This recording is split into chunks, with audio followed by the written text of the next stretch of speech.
हम लोग के चैनल पे आप लोग के बहुत बहुत स्वागत है। चलिए हम एक बहुत ही प्यारा गाना लेके आए पोखरा खनाएगी। हल्दी के समय में जब पोखरा खनाया जाला तो वहाँ का गाना है, आप लोग ध्यान से हाँ बहुत ही प्यारा गाना है, बहुत मजाकिया गाना बा। आप लोग ध्यान से सुनी जा, फुल वॉच करके सुनी जा और कमेंट में बताएंगे कि गाना आप लोग को कैसा लगा। हंसी हंसी के पूछे भौजाई काले बुनन जो पोखरा खनाई। हंसी हंसी के पूछे भौजाई काले बुनन जो पोखरा खनाई। टिकवा ना मंगिहा नाथियवा ना मंगिहा, टिकवा ना मंगिहा नाथियवा ना मंगिहा, कंगना ना मंगिहा पायलिया ना मंगिहा, कंगना ना मंगिहा पायलिया ना मंगिहा। तोहरा के सोनरा दे आई जवन मंगबू हे पहिराई, तोहरा के सोनरा दे आई जवन मंगबू हे पहिराई।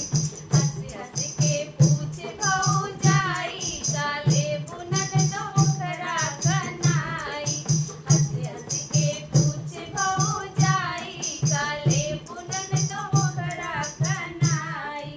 सड़िया ना मंगिहा चुनरिया ना मंगिहा, सड़िया ना मंगिहा चुनरिया ना मंगिहा, पियरी ना मंगिहा लहंगवा ना मंगिहा, पियरी ना मंगिहा लहंगवा ना मंगिहा। तोहके बजजवा दे आई जवन मंगबू हे पहिराई, तोहके बजजवा दे आई जवन मंगबू हे पहिराई। हंसी हंसी के पूछे भौजाई काले बुनन जो पोखरा खनाई। हंसी हंसी के पूछे भौजाई काले बुनन जो पोखरा खनाई।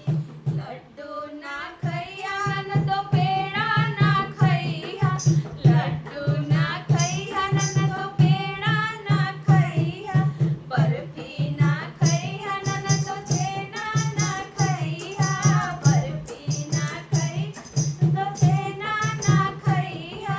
तोहके दियाई हलवाया जवन मंगबू हे पियाई, तोहके हलवैया दियाई जवन खैबू हे खियाई।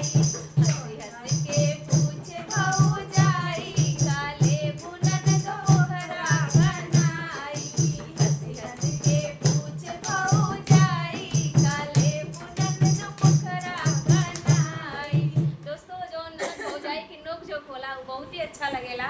जब ये शादी ब्याह में जब ये लोग मिले नहीं ना तो एक दूसरे के नोचा बखोटे कुल चालू हो जाला, मजाक मस्ती कुल चालू हो जाला, एक दूसरे के लगा के उनके लगा के उनके लगा के बस गरिए सब दे हाँ बस वे। अब आखिर में के जीतेला हाँ वही में प्यारो झलकेला हाँ दोनों के प्यारों में दिखेला। चली जा।